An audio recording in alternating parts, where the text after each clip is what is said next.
camarades membres des différents gouvernements de l'AES, chers participants donc au premier sommet des chefs d'État de l'AES, bonjour. C'était un immense plaisir et un honneur de nous retrouver ici aujourd'hui, une date bénie, une date mémorable, le 6 juillet 2024, ici à Niamey. Avant tout propos, rendons grâce à Dieu qui a permis donc que ce jour soit. Nous lui disons merci pour tout ce qu'il a pu faire pour nous jusqu'aujourd'hui et tout ce qu'il fera pour les peuples de l'AES. Permettez-moi également de rendre hommage au peuple nigérien. Ce peuple qui a tant souffert depuis l'avènement du CNSP et qui continue de rester debout. Merci aux Nigériens qui nous ont réservé un accueil chaleureux hier lorsque nous avons foulé le sol de notre patrie ici. Vous êtes plus que des amis, vous êtes plus que des voisins, vous êtes nos frères, vous êtes nos sœurs. Parce que la fraternité va au-delà de l'amitié ou du voisinage. Nous avons le même sang qui coule dans nos veines.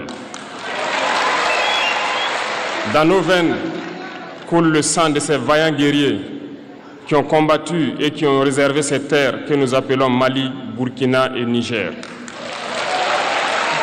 Dans nos veines coule le sang de ces vaillants guerriers qui ont aidé le monde entier à se débarrasser du nazisme et de beaucoup d'autres fléaux. Dans nos veines coule le sang de ces vaillants guerriers qui ont été déportés d'Afrique vers l'Europe, l'Amérique, l'Asie ou je ne sais encore, et qui ont contribué à construire ces États pendant l'esclavage. Dans nos veines coule le sang d'hommes dignes, d'hommes robustes, d'hommes debout. Et pour cela, soyons-en fiers et soyez remerciés d'être ressortissants de l'AES. L'Afrique, ce continent qui a tant souffert et qui continue de souffrir du fait des impérialistes. Ces impérialistes n'ont qu'un seul cliché en tête. L'Afrique est l'empire des esclaves. C'est comme ça qu'ils voient l'Afrique. Pour eux, les Africains les appartiennent. Nos terres les appartiennent. Nos sous-sols les appartiennent. Ils n'ont jamais pu changer de logiciel jusqu'à aujourd'hui. C'est déplorable. Mais comment procèdent-ils? C'est malheureusement depuis donc ces années 60 où ces simulacres d'indépendance ont été donnés à l'Afrique. Ils n'ont juste fait que placer des valets locaux à la tête, selon eux, de leur sous-préfecture pour pouvoir continuer à les alimenter. Ces valets locaux que nous allons qualifier aujourd'hui d'esclaves de salon n'ont d'autre repère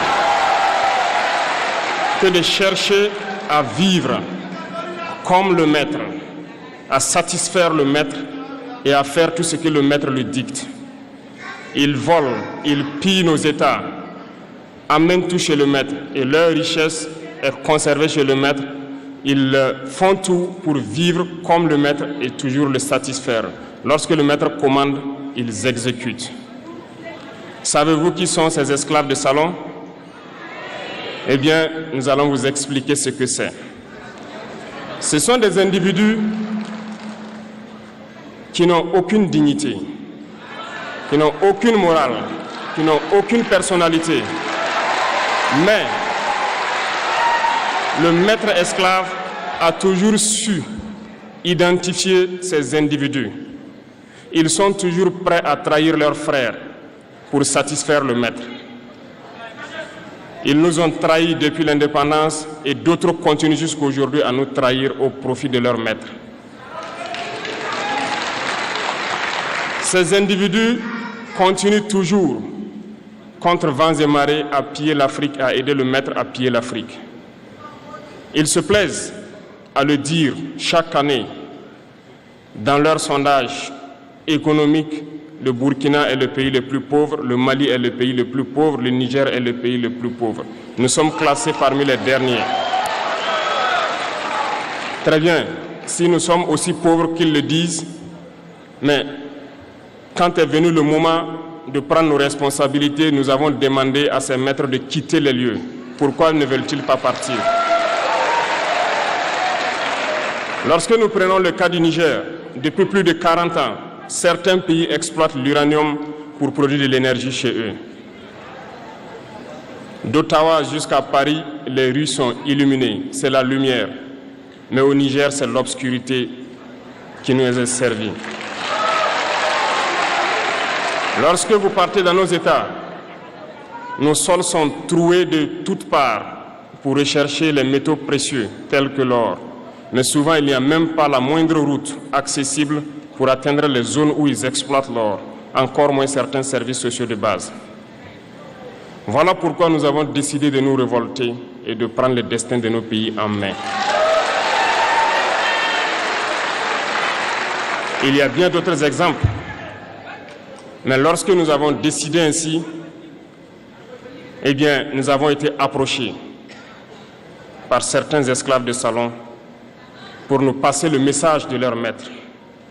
Parce qu'ils avaient créé cette sorte de chaîne polymère qui se relève à la tête de nos États pour les servir. Et nous sommes venus briser la chaîne. Et c'est inconcevable pour eux. Ils nous ont donc approchés et ils nous ont demandé de rentrer dans les rangs pour faire partir de l'élite qui doit diriger l'Afrique, parce qu'ils ont une élite formée et formatée qui doivent suivre, qui sont incrustés dans cette chaîne-là. Nous avons refusé de rentrer dans leur rang. Et dès lors, les hostilités ont commencé. Ils ont fait fourvoyer dans nos zones plusieurs mercenaires, des formateurs. Les agents sont descendus dans le Sahel pour espérer mener des attaques barbares, lâches contre nos populations, espérer les révolter. En plus de ces attaques sur le terrain, les attaques communicationnelles, la manipulation, la désinformation battent son plein dans leur rang. Mais les peuples du Sahel ont compris et plus jamais on ne pourra les manipuler. Ils savent d'où ils viennent, ils savent ce qu'ils font et ils savent où ils partent.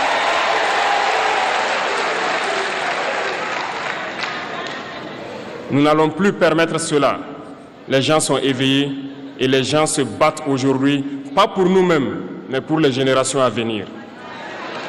Et merci à tous pour le combat qui est livré. Cela ne nous fait jamais pleurer. Nous n'allons pas trembler. Nous allons affronter. Nous allons nous battre pour l'indépendance réelle, pour notre liberté. Parce que pour faire peur au peuple de l'AES, ces individus n'ont que 3 termes dans la bouche: démocratie, liberté, droits de l'homme. Bien sûr, leurs valets locaux ne sont élus que dans un processus démocratique, libre et transparent selon eux leurs valeurs.